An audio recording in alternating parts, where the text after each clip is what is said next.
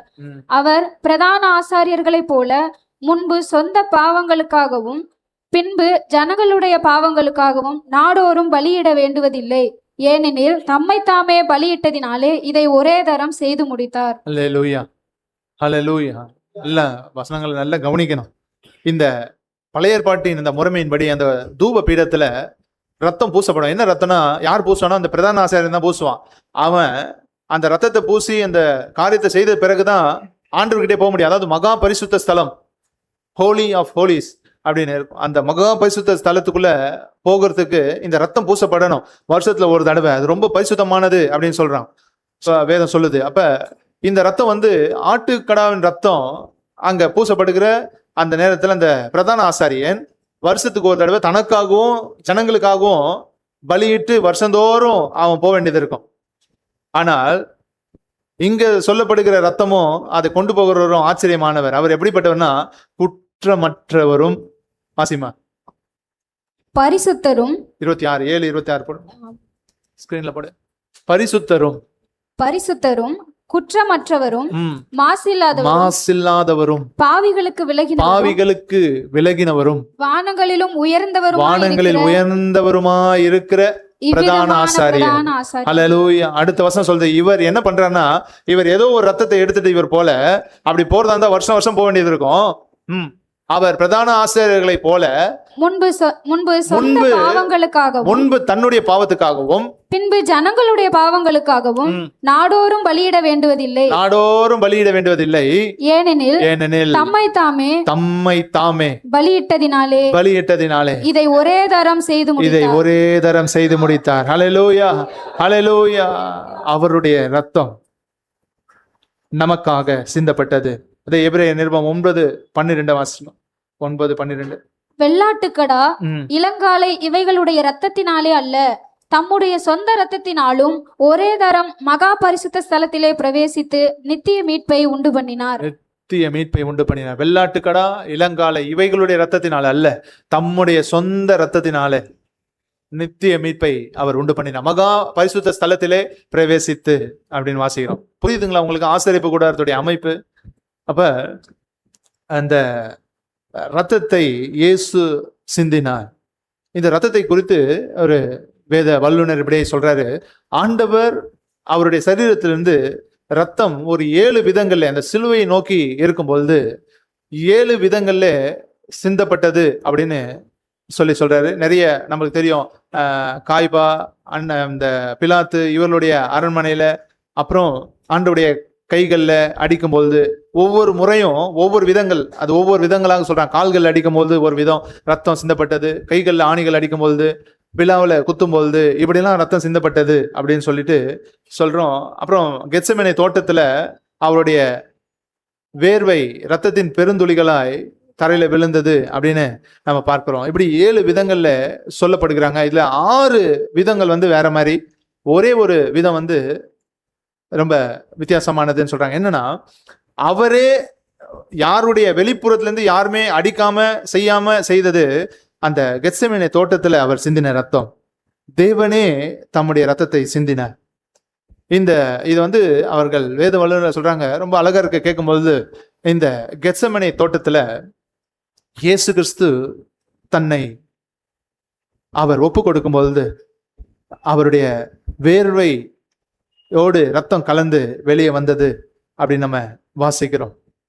இது எதை குறிக்குது அப்படின்னா, கெத்செமனே அப்படின்னு சொன்னா கேட் செமேன் அப்படின்னு சொல்லுவாங்க. கேட் செமேன், காட் அப்படின்னா ஆலை.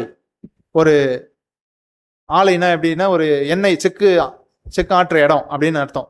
ஆலை காத் அப்படின்னா. ஷெமேன் அப்படின்னா ஒலிவ மரம், ஒலிவ பழம். இந்த ஒலிவ பழங்களை அந்த ஆலையில போட்டு ஆட்டுக்கிற அந்த ஒலிவ ஆலைகள் நிறைய இருக்குமா. அந்த கெத்செமனே தோட்டம்னா பெரிய இடம், அது அங்க வந்து நிறைய இருக்கும்.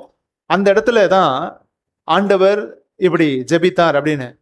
ஏன்னா இந்த வேதத்துல நீங்க பாத்தீங்கன்னா இந்த ஒலிவ எண்ணெய் எல்லா காரியங்களுக்கும் உபயோகப்படுவதை நாம் பார்க்க முடியும். இது ஒரு விசேஷித்த எண்ணெயாக இருக்குது. ஏதாவது அடிபட்டா வேதத்துல எண்ணெயை ஒலிவெண்ணெய் உபயோகப்படுத்துறாங்க.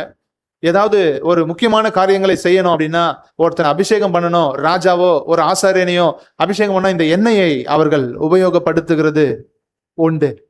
இப்படி இந்த செக்குல போட்டு ஆட்டி அந்த ஒலிவ பழத்திலிருந்து எண்ணெயை பிழிகிறது போல அந்த கெத்செமனே தோட்டத்திலே தன்னை அந்த ஒலிவ பழமாக அவர் அர்ப்பணித்தார் அப்படின்னு சொல்றாங்க. எப்படி அது நொறுக்கப்பட்டு ரத்தம் சிந்தப்பட்டதோ இயேசுவை குறித்து சொல்லப்படுகிறது. ஏசாயா தீர்க்கதரிசன புத்தகம் 53வது அதிகாரத்துல அவர் நம்முடைய மீறுதல் நிமித்தம் காயப்பட்டார், நம்முடைய அக்கிரமங்களின் நிமித்தம் அவர் நொறுக்கப்பட்டார். 5வது வசனம் சொல்லுது, 53:5 வாசிமா.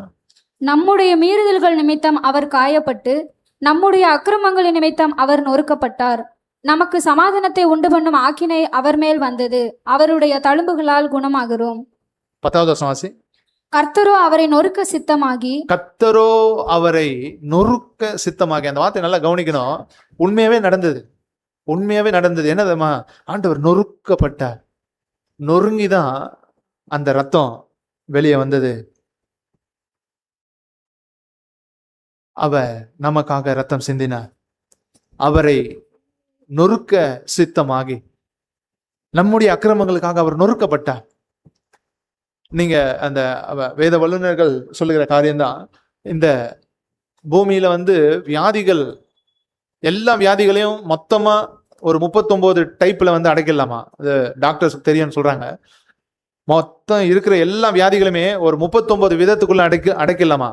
இந்த 39 வியாதிகளுக்காகவும் அவர் தழும்புகள் ஏற்றார்.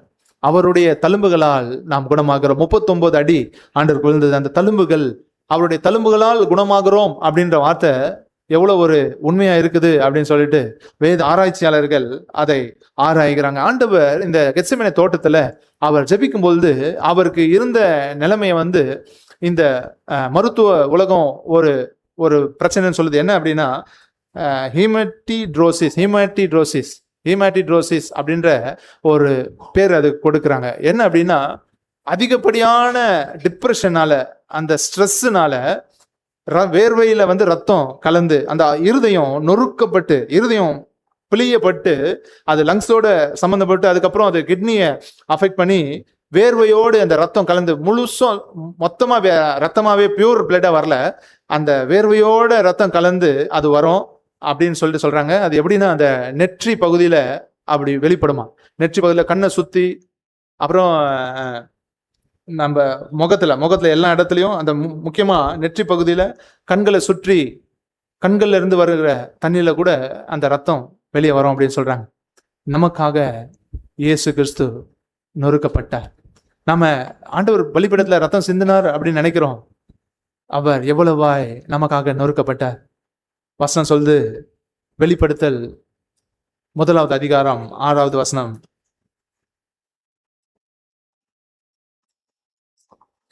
நம்மிடத்தில் அன்பு கூர்ந்து தமது இரத்தத்தினாலே நம்முடைய பாவங்களற நம்மை கழுவி தம்முடைய பிதாவாகிய தேவனுக்கு முன்பாக நம்மை ராஜாக்களும் ஆசாரியர்களும் ஆக்கின அவருக்கு மகிமையும் வல்லமையும் என்றென்றைக்கும் உண்டாயிருப்பதாக. ஆமென். ஹல்லேலூயா. இந்த ரத்தம் எதுக்காக சிந்தப்பட்டதுன்னா, நம்மிடத்தில் அன்பு கூர்ந்து தமது இரத்தத்தினாலே நம்முடைய பாவங்களை நம்மை கழுவி தம்முடைய பிதாவாகிய தேவனுக்கு முன்பாக நம்மை ராஜாக்களும் ஆசாரியர்களுமாய் மாற்ற, உன்னை ஆசாரியனாய் மாற்ற அந்த ரத்தம் சிந்தப்பட்டது. இந்த ரத்தத்தினால உன்னை ஆசாரியனாக மாற்றுகிறார். ஹல்லேலூயா. இந்த ரத்தத்தினால உன்னை ராஜாவாக அவர் மாற்றுகிறார். ஹல்லேலூயா, ஹல்லேலூயா. இயேசு கிறிஸ்துவின் ரத்தம் நம்மை ராஜாக்களாக, பிதாவாகிய தேவனுக்கு முன்பாக இந்த ரத்தத்தை நீங்க பூசும் பொழுது தேவனை சந்திக்க கூடிய அந்த வாசல் திறக்கப்படுது. அந்த ரத்தத்தையும் அவரையே கொடுத்தார். ஹல்லேலூயா, ஹல்லேலூயா. எதற்கு தெரியுமா? உன்னை ஆசாரியனாக மாற்ற. வருஷத்துல ஒரே ஒரு தடவை பிரதான ஆசாரியன் மட்டும்தான் போக முடியும். இன்றைக்கு நீங்க பிதாவாகிய தேவனை எளிதாக சந்திக்கிறீங்க. எப்படி அவரை நோக்கி நீங்க பேசுறீங்க, அவரை நீங்கள் ஆராதிக்கிறீங்க. எப்படி நடக்குது அப்படின்னா, நம்மிடத்தில் அன்பு கூர்ந்து தம்முடைய இரத்தத்தினாலே நமது பாவங்களை நம்மை கழுவி பிதாவாகிய தேவனுக்கு முன்பாக நம்மை ராஜாக்களும் ஆசாரியர்களும் ஆக்கின இயேசு, அவருடைய ரத்தம் ஹல்லேலூயா, ஹல்லேலூயா. அவர் நமக்காக ரத்தம் சிந்தினார். கொம்புகளில் பூசப்பட்ட ரத்தம் இயேசு கிறிஸ்துவின் ரத்தம். இந்த தூப பீடம் சிலுவையை நமக்கு அடையாளப்படுத்துகிறது. அதில் வைத்த தூபம் இயேசு கிறிஸ்துவையும் அவருடைய நாமத்தையும் அடையாளப்படுத்துகிறது. அதுல பூசின ரத்தம் இயேசு கிறிஸ்துவின் ரத்தம் நம்மை ராஜாக்களாக ஆசாரியர்களாக மாற்றுகிறது. நாம் என்ன சொல்ல போகிறோம்? பெர்கமன்ஸ் ரொம்ப அழகா ஒரு பாடலை எழுதியிருக்க, உம் பீடத்தை சுற்றி சுற்றி நான் வருகிறேன், என்னுடைய கரைகள் எல்லாம் நீங்கிட என் கைகளை கழுவுகிறேன். அவருடைய பீடம் அப்படின்னு நினைக்கும் பொழுது உங்க மனசுல வரணும் இயேசு, அவருடைய சிலுவை. அந்த சிலுவையை நினைக்கும் பொழுது நாம் நன்றி சொல்ல வேண்டும். ஊரத்த குரலில் நன்றி பாடல் பாடி மகிழ்கிறே, ஊரத்த குரலில் நன்றி பாடல்